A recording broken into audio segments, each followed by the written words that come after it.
عمران خان کو ریلیف مل گیا ہے، بہت بڑا ریلیف۔ اب یہ ریلیف مستقل ہے یا عارضی ہے؟ مذاکرات سے پہلے ایک بڑا فیصلہ ہوا ہے اور مذاکرات کے لیے پی ٹی آئی اور حکومتی کمیٹیوں نے بھی بیٹھنا ہے اسلام آباد میں، اور جس نے تحریک انصاف کو ایک امید دلا عمران خان صاحب کو، ایک مایوسی سے عمران خان صاحب نکل سکتے ہیں اگر یہ ریلیف ذرا لمبا عرصہ چلے۔ کیا ریلیف ملا ہے عمران خان صاحب کو؟ السلام علیکم، میں امداد سمرو۔ عمران خان کو ریلیف مل گیا ہے، بہت بڑا ریلیف۔ اب یہ ریلیف مستقل ہے یا پھر عارضی ہے؟ مذاکرات سے پہلے ایک بڑا فیصلہ ہوا ہے اور مذاکرات کے لیے پی ٹی آئی اور حکومتی کمیٹیوں نے بھی بیٹھنا ہے اور ملاقات کل ہوگی۔ ٹی او آرز بھی طے ہونا باقی ہے، کن کن معاملات پر بات ہوگی یہ بھی طے ہونا ابھی باقی ہے، لیکن اس سے پہلے ایک بڑی ڈیولپمنٹ ہوئی ہے اسلام آباد میں، اور جس نے تحریک انصاف کو ایک امید دلا دی ہے۔ عمران خان صاحب کو ایک جو ہے وہ مایوس جو تھے، اس سے مایوسی سے عمران خان صاحب نکل سکتے ہیں اگر یہ ریلیف ذرا لمبا عرصہ چلے گا۔ کیا ریلیف ملا ہے عمران خان صاحب کو، اس پر بات ہوگی۔ اور دوسرا معاملہ ہے پاڑا چنار کا۔ پاڑا چنار میں ابھی تک جو ہے وہ راستے بند ہیں اور 50 سے زائد بچے ادویات نہ ملنے کی وجہ سے جاں بحق ہو چکے ہیں، انتقال کر گئے ہیں، اور 75 دن سے زیادہ گزر گئے ہیں، سڑکیں بند ہیں۔ اب تھوڑی سی امداد وہاں پر لوگوں کو ملنا شروع ہو گئی ہے، لیکن خیبر پختونخوا کی حکومت جو ہے معاملات سے ایک طرح سے لا تعلق نظر آ رہی ہے۔ اگر لا تعلق نہیں ہے تو بے بس ہے۔ بے بس ہونے کا مطلب یہ ہے کہ حکومت وہاں پر اپنی رٹ کھو چکی ہوئی ہے۔ حکومت کیا کر رہی ہے، حکومت کو کیا کرنا چاہیے، ان سارے معاملات پر بات ہوگی۔ اور پی ٹی آئی دعویٰ کر رہی ہے کہ ڈی چوک پر ان کے ایک کارکن زخمی ہوئے تھے، اٹک سے ان کا تعلق ہے اور وہ ہلاک ہو گئے، انتقال کر گئے، چل بسے ہیں۔ محمد ادریس ان کا نام ہے، اور پی ٹی آئی آفیشیل جو اکاؤنٹ ہے پی ٹی آئی کا، اس پر یہ خبر جاری کی گئی اور اس کے بعد پھر مختلف اکاؤنٹ سے ٹویٹ کی گئی، اور فواد چودھری صاحب نے بھی اس پر جو ہے وہ ٹویٹ جو ہوا اس پر سوال اٹھایا کہ گولی کیوں چلائی، اور پھر فواد چودھری صاحب نے ہی ایک دعویٰ کیا ہے۔ حالانکہ فواد چودھری صاحب سے پی ٹی آئی اپنا فاصلے اختیار کرنے کی کوشش کر رہی ہے۔ کل جب عمران خان صاحب سے ملاقات ہوئی اپنا عمر ایوب کی، شعیب شاہین کی، اور اپنا علیمہ خانم صاحبہ کی، اور ان دونوں نے پریس کانفرنس کی تھی باہر آ کر، جس میں علیمہ خانم نے آج سے سول نافرمانی کی تحریک چلانے کا اعلان کیا تھا کہ عمران خان نے کہا ہے کہ آج سے سول نافرمانی کی تحریک کا آغاز کر دیا جائے گا، اور اس کے بعد پھر عمران خان صاحب نے اپنے ٹویٹر ہینڈل پر بھی اپنا یہی بیان جاری کروایا تھا۔ سول نافرمانی میں تو کئی اور معاملات ہیں، میں اس پر بھی آتا ہوں کہ کہاں پھنسی ہے سول نافرمانی، اور جو ریلیف ملا ہے اس کے بعد سول نافرمانی جو ہے وہ مؤخر ہو جائے گی، اعلان واپس ہو جائے گا یا کچھ اور ہوگا۔ لیکن بہرحال تو اس اعلان میں کہا یہ گیا تھا شعیب شاہین کی طرف سے کہ عمران خان نے کہا ہے کہ فواد چودھری کا تحریک انصاف سے کوئی تعلق نہیں ہے۔ وہ عمران خان سے ملاقات کرنے کے بعد آ کر باہر تاثر دیتے ہیں کہ جیسے پی ٹی آئی کی فیصلہ سازی میں ان کا کوئی بہت بڑا کردار ہے، تو فواد چودھری کو انہوں نے کہا عمران خان صاحب نے ڈس آن کر دیا ہے۔ لیکن فواد چودھری صاحب نے جو باتیں کی اب تک وہ جو سامنے آئیں، عمران خان صاحب نظر آ رہا ہے کہ فواد چودھری کی ان باتوں پر کسی نہ کسی شکل میں عمل کرتے ہوئے نظر آ رہے ہیں۔ اور دوسرا فیصل چودھری جو فواد چودھری کے بھائی ہیں، ان کا عمران خان صاحب کے وکلاء کی ٹیم میں شامل ہونا، ایک بار نکالا جانا، پی ٹی آئی کی لیڈرشپ کی طرف سے ان کو نکالا گیا، اور عمران خان صاحب نے ان کو واپس اپنی ٹیم میں نہ صرف رکھا بلکہ فواد چودھری صاحب کے لیے ایک پیغام بھیجا تھا کہ فواد چودھری کو کہو کہ پارٹی کی لیڈرشپ کے خلاف بیانات نہ دیں۔ اس کا مطلب یہ تھا کہ عمران خان صاحب نے فواد چودھری کو اون کیا ہے تو منع کیا ہے نا، ورنہ باہر کے بندے کو کوئی کیسے منع کر سکتا ہے، اس کے خلاف جوابی بیان ہی ہو سکتا ہے۔ تو عمران خان کی ہدایت پر فواد چودھری نے پارٹی کی لیڈرشپ کے خلاف بیان بازی تو بند کر دی تھی، لیکن پارٹی لیڈرشپ نے کل پھر فواد چودھری کو، یا شعیب شاہین کا کوئی پارٹی سے اس طرح تعلق نہیں ہے پارٹی کی فیصلہ سازی سے، لیکن بہرحال یہ وکلاء کے گروپس ہیں، اور اس میں حامد خان گروپ جو ہے وہ چاہتا ہے کہ فواد چودھری جو ہے وہ پی ٹی آئی میں واپس نہ آئیں، اور فواد چودھری حامد خان گروپ کے خلاف بھڑکیلے بیان شان بھی دیتے رہے۔ تو بہرحال یہ ایک الگ سے لڑائی ہے، لیکن فواد چودھری نے بھی پھر پی ٹی آئی کا ایک جو وہ ٹرینڈ چل رہا ہے گولی کیوں چلائی، تو وہ اپنا وہ انہوں نے بلکہ یہ بھی کہا خون خاک نشی تھا رزق خاک ہوا، یہ بھی انہوں نے جوابی ٹویٹ کیا جب ایک ٹویٹ آیا ہوا تھا کہ جی ادریس ملک ادریس جو ہے وہ انتقال کر گئے ہیں، زخمی ہوئے تھے ڈی چوک پر۔ تو فواد چودھری صاحب نے یہ والا جو ایک مذمتی ٹویٹ کیا یا سوالیہ ٹویٹ کہ جی یہ کون گولی کیوں چلائی، لیکن ساتھ ساتھ پھر ایک اور دعویٰ بھی فواد چودھری صاحب نے کیا۔ تو میں پہلے وہ جو پی ٹی آئی کے معاملات ہیں، مذاکرات پہلے عمران خان صاحب نے چند دن پہلے، ایک ہفتہ پہلے ایک مذاکراتی ٹیم بنائی تھی، کمیٹی بنائی تھی عمر ایوب صاحب کی سربراہی میں، اور مسلسل حکومت کو کہا جاتا رہا کہ یہ مذاکرات کرے، کمیٹی بنائے. تو کل فائنلی وزیر اعظم صاحب نے ایک 8 رکنی کمیٹی، ہائی پاور کمیٹی بنا دی. اسحاق ڈار صاحب، رانا ثناء اللہ، عرفان صدیقی، راجہ پرویز اشرف، اور اس میں اپنا متحدہ قومی موومنٹ اور اپنا دوسری جماعتیں جو اتحادی، ان کے لوگ بھی شامل تھے. تو بہرحال وہ شامل کیے گئے ہیں. تو کل کہا جا رہا ہے کہ کمیٹی بیٹھے گی، لیکن اس سے پہلے یعنی اسپیکر کے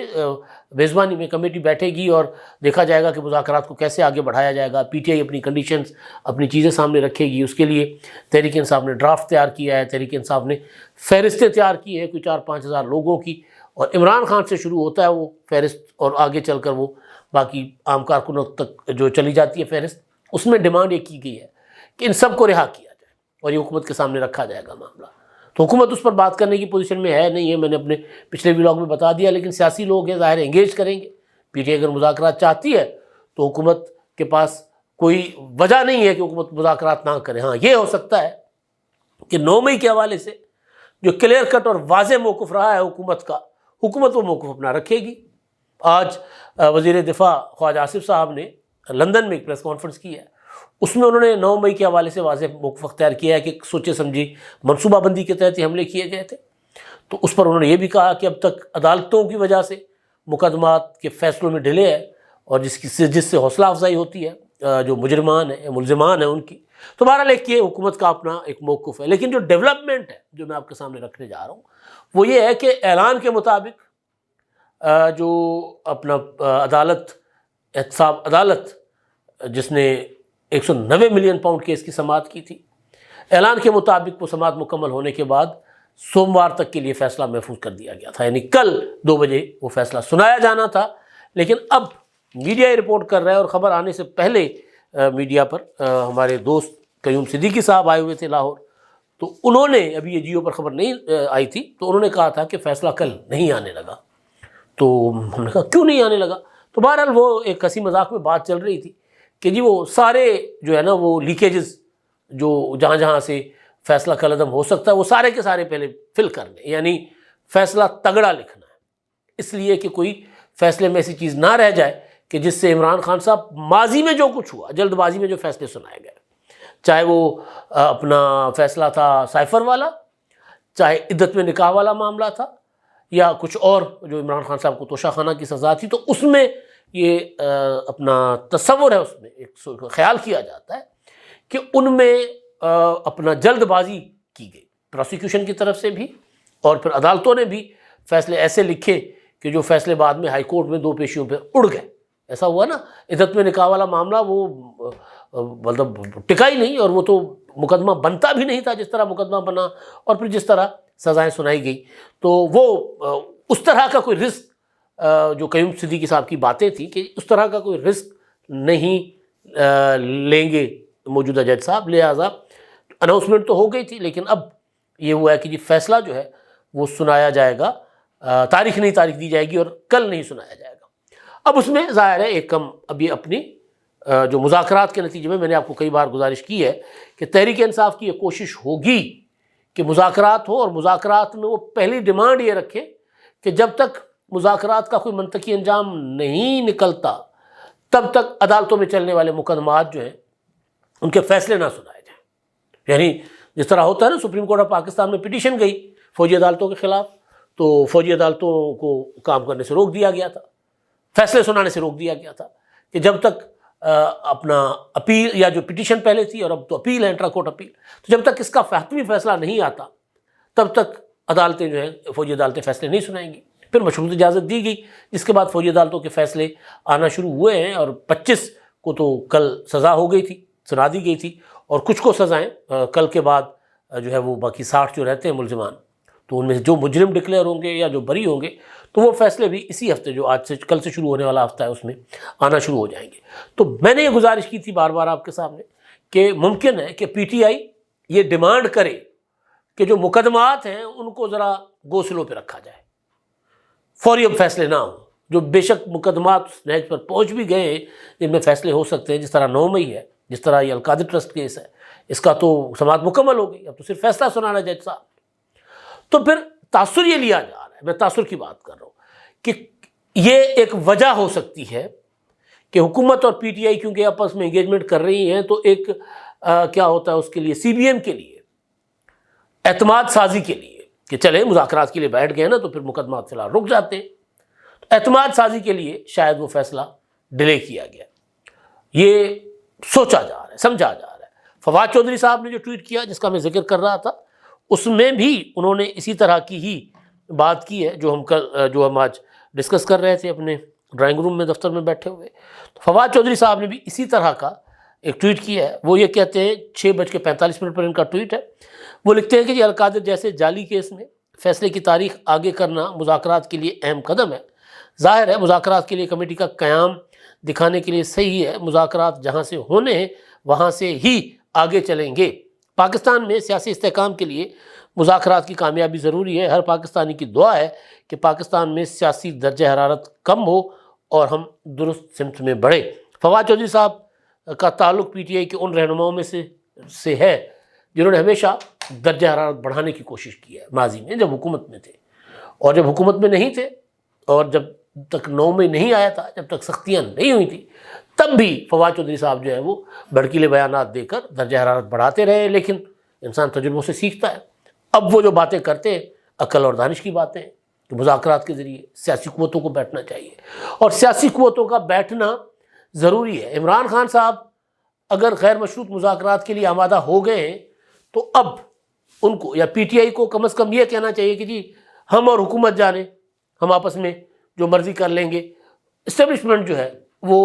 سیاست سے دور ہو جائے، باہر نکل جائے، اور جو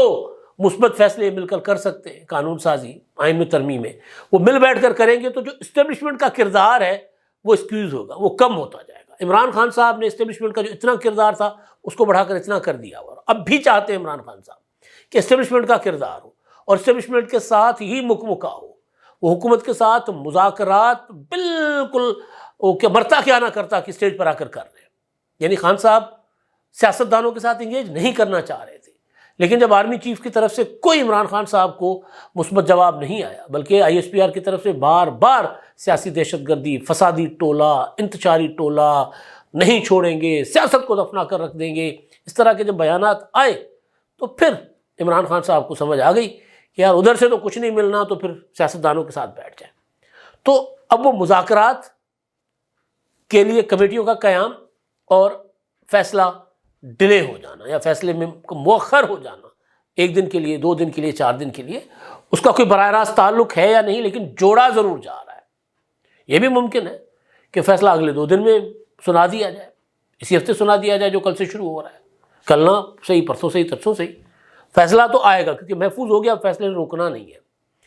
اب فواد چودھری کہہ رہے ہیں کہ یہ جی اعتماد سازی کے لیے یہ سارا کچھ کیا جا رہا ہے، اور وہ یہ اشارہ یہ دے رہے ہیں کہ جو مقدمہ، جو وہ تو خیر جعلی مقدمہ کہہ رہے ہیں، حالانکہ فواد چودھری صاحب خود گواہی دے چکے ہوئے ہیں اس معاملے کی انٹرویوز کے ذریعے، کہ جو بند لفافے میں ملک ریاض کے 190 ملین پاؤنڈ کی منظوری دی گئی تھی، فواد چودھری صاحب یہ خود اس پر اعتراف کر چکے ہیں۔ انہوں نے کہا ہم نے اعتراض کیا تھا کہ یہ کیا آپ شہزاد اکبر صاحب کیا لے کر آ گئے تمہارا۔ تو اب وہ یہ تاثر دینے کی کوشش کر رہے ہیں فواد چودھری صاحب کہ یہ اسٹیبلشمنٹ کی مرضی اور منشا سے جو فیصلہ آنا تھا وہ مؤخر ہوا ہے۔ مجھے نہیں لگتا کہ عدالت اس طرح جو ہے وہ فیصلہ، محفوظ فیصلہ اس طرح مؤخر کر لے گی۔ یہاں پر تو خیر ایسے ہوا بھی ہے، بڑے بڑے فیصلے محفوظ ہونے کے بعد مکمل محفوظ ہو گئے، سنائے نہیں گئے، ایسا ہوتا رہا ہے، لیکن اس معاملے میں ایسا نہیں ہے۔ ایک بارگیننگ چپ کے طور پر تو شاید جو جس طرح سوچا جا رہا ہے، سمجھا جا رہا ہے، استعمال ہو، لیکن بہرحال الٹیمیٹلی عمران خان صاحب کو جب تک بڑی سزا نہیں سنائی جائے گی تب تک عمران خان صاحب مذاکرات کے عمل کو سنجیدہ نہیں لیں گے۔ اب بھی خان صاحب نے جو کل حرکت کی کہ ادھر ترلے کر کے کمیٹیاں بنوا کے مذاکرات کے لیے جو ہے وہ اپنا مسلسل ڈیمانڈ کرتے رہے، اور ادھر کہا کہ جی اگر ہمارے لوگوں کو کی مجبوری ہے مذاکرات کرنا تو پھر بند کمرے میں مذاکرات کریں اور تصویریں نہ بنائیں، یہ ہمارے کارکنوں کے قاتل ہیں وغیرہ وغیرہ، اس طرح کی باتیں عمران خان صاحب نے کی۔ تو خیر اب دیکھتے ہیں کہ وہ یہ 190 ملین پاؤنڈ کا فیصلہ کب آتا ہے اور اس سے کیا سزا ہوتی ہے عمران خان صاحب کو اور بشریٰ بی بی کو، جو خطرناک چیز ہے جس کی طرف ظاہر ہے کئی وجوہات کی بنا پر. ایک تو حساس معاملہ ہے، لیکن حساس معاملہ چاہے جتنا بھی ہو، کسی انسان کی جان سے کوئی چیز حساس نہیں ہوتی. تو پارا چنار میں جو دو فرقوں میں لڑائی چل رہی تھی، 200 کے قریب لوگ وہاں پر قتل ہوئے ہیں، مار دیے گئے ہیں. اب فائرنگ سے تو لوگ نہیں مر رہے، لیکن ادویات کی قلت کی وجہ سے لوگ مر رہے ہیں. پچھلے ہفتے یا اسی ہفتے کے آغاز میں خبر آئی تھی کہ جی 29 لوگ، وہ جو وہاں کے ایم ایس تھے پارا چنار ڈسٹرکٹ ہیڈ کوارٹر ہاسپٹل کے کرم کے، انہوں نے کہا تھا کہ 29 بچے صرف ڈسٹرکٹ ہیڈ کوارٹر ہاسپٹل میں ادویات کی قلت کی وجہ سے مر گئے. صوبائی حکومت نے کچھ دوائیاں انہوں نے کہا بھیجی، لیکن وہ بہت ناکافی تھی. تو پھر ہوا یہ کہ ایدھی کا جو ہے چھوٹا جہاز ہے وہ کراچی سے چلتا ہے، اور وہ کراچی سے پارا چنار لینڈ کرتا ہے، پہنچ جاتا ہے. اور اس ایئرپورٹ پر، جو ایئرپورٹ کئی سال 20 سال سے زیادہ شاید زیر استعمال نہیں رہا، لیکن وہ جو اپنا پائلٹ نوجوان، کوئی نواب شاہ سے کیریو نوجوان ہے، انہوں نے کوئی وہاں جانے کو تیار نہیں تھا. تو ہمارے دوست ہیں ریاض سہیل صاحب، انہوں نے ٹویٹ کیا، انہوں نے کہا کوئی آنے کو تیار نہیں تھا، لیکن یہ نوجوان اس نے کہا کہ میں جاتا ہوں. تو وہ وہاں سے چھوٹا جہاز جو ایدھی کا ہے، ایئر ایمبولینس، اس میں دوائیاں رکھ کے وہ لے کر وہاں پر پہنچے. اور پھر ریاض سہیل نے جو بی بی سی پر رپورٹ کیا ہے کہ وہاں پر جو ہلاکتیں ہیں وہ تو اپنی جگہ جو ہوئی ہیں، لیکن ادویات کی وجہ سے، خوراک کی قلت کی وجہ سے وہاں پر صورتحال انتہائی خطرناک ہوتی جا رہی ہے، شدید بدترین صورتحال. وہ کہہ رہے ہیں بازاریں ویران پڑی ہوئی ہیں، گلیاں ویران پڑی ہوئی ہیں، جس طرح کوئی کہتے ہیں نا سناٹا، جس طرح کوئی راکاس گھوم گیا ہو، سانپ سونگھ گیا ہو جس طرح علاقے کو، اس طرح وہاں کی صورتحال ہے. اور یہ جو جیو رپورٹ کر رہا ہے کہ 75 روز سے راستوں کی بندش، اور اس کی وجہ سے 50 بچے، یعنی بچوں کی اموات جو ہے ادویات نہ ملنے کی وجہ سے، وہ 50 سے زیادہ ہوگی. اور 50 بچے وہ جیو رپورٹ کر رہا ہے کہ دم توڑ چکے ہیں دوائیوں کی قلت کی وجہ سے، بڑے الگ ہیں اس سے. اور 31 اموات جو ہے وہ ڈی ایچ کیو میں ہوئی ہیں، اور باقی اطراف کی دیگر علاقوں سے. اور اس میں پھر یہ ہے کہ جی کے پی کے کی حکومت نے بھی اب وہاں پر کچھ دوائیاں شوائیاں بھیجنا شروع کر دی ہیں، اور جو ہے وہ ہیلی کاپٹر جو ہے سرکاری وہ استعمال میں لائے جا رہے ہیں. اور وہاں سے کچھ 16 افراد کو ریسکیو کیا گیا ہے، زخمیوں کو، اور ان کو ٹل پہنچایا گیا ہے. اور 6 کروڑ کی ادویات جو ہے صوبائی حکومت نے وہاں بھیجی ہیں. اب یہ وہ معاملہ ہے جس پر پوری قوم کو یکجا ہو کر اس مسئلے کی طرف حکومت کی، ریاست کی توجہ دلوانی تھی. لیکن بدقسمتی یہ ہے کہ یہ ہمارا سب سے آخری ہماری جو ہے وہ پریارٹی ہے، بلکہ آخری بھی شاید نہ ہو. تو یہ صورتحال ہے. میں نے پہلے بھی جب خبر آئی تھی تو میں نے آپ کے سامنے گزارشات رکھی تھی. اب بھی جو ریاض سہیل رپورٹ کر رہے ہیں، کیونکہ بی بی سی واحد اپنا میڈیا ہے جو وہاں پہنچا ہے، اور وہ بھی ایدھی ایمبولینس، ایدھی کے جو ہیلی کاپٹر کے ذریعے، سعد ایدھی کے ساتھ. فیصل ایدھی نے فیصلہ کیا کہ جب ہم پہنچاتے ہیں ادویات، اور وہ بھی ان کو گورنر کے پی کے نے، فیصل کریم کنڈی نے اپیل کی تھی. یعنی وفاقی حکومت شاید اب تک اس طرح وہاں امداد نہیں پہنچا رہی. خبر آئی آج کے پنجاب حکومت نے بھی، مریم نواز صاحبہ نے بھی خواجہ عمران نذیر صاحب کو بھیجا ہے وہاں پر ادویات کے ساتھ، وہ بھی وہاں ادویات لے کر پہنچے ہوئے. تو میں نے پہلے بھی کئی بار کہا تھا کہ یار کے پی کے میں تو حکومت نام کی چیز ہی نہیں ہے نا. جو ہماری دوسری حکومت ہے، مرکزی حکومت ہے، پنجاب حکومت ہے، سندھ حکومت ہے، وہ تو وہاں کے لوگوں کے لیے کچھ کریں. انسان رہتے ہیں وہاں پر، اور راستہ بند ہے 75 دنوں سے، صرف اس خوف سے کہ اگر کوئی گاڑی آئے گی تو اس پر حملے ہوں گے. تو وہاں پر سیکورٹی لگا کر جو مورچہ زن ہیں لوگ، مورچہ بند ہیں جو بیٹھے ہوئے، ان کو وہاں سے ہٹائیں، ان کو پکڑیں، گرفتار کریں، امن کروائیں. انسان بچتے ہیں. ہمارے معاملات اور طرف جا رہے ہوتے ہیں. یہ مذاکرات، جناب عمران خان کو رہا کرو، 190 ملین پاؤنڈ میں سزا ہوگی یا نہیں ہوگی، اس پر پوری قوم لگی ہوتی ہے، اس پر نظریں ہیں. لیکن یہاں پر دوائیاں نہ ملنے سے لوگ مر رہے ہیں، دوائیاں نہ ملنے سے. اور ادھر کوئی آپ کو نہ ٹی وی ٹاک شو ملے گا، اور نہ کوئی لوگ اس پر بات کرتے ہوئے نظر آئیں گے. اب تک کے لیے اتنا ہی. اللہ حافظ.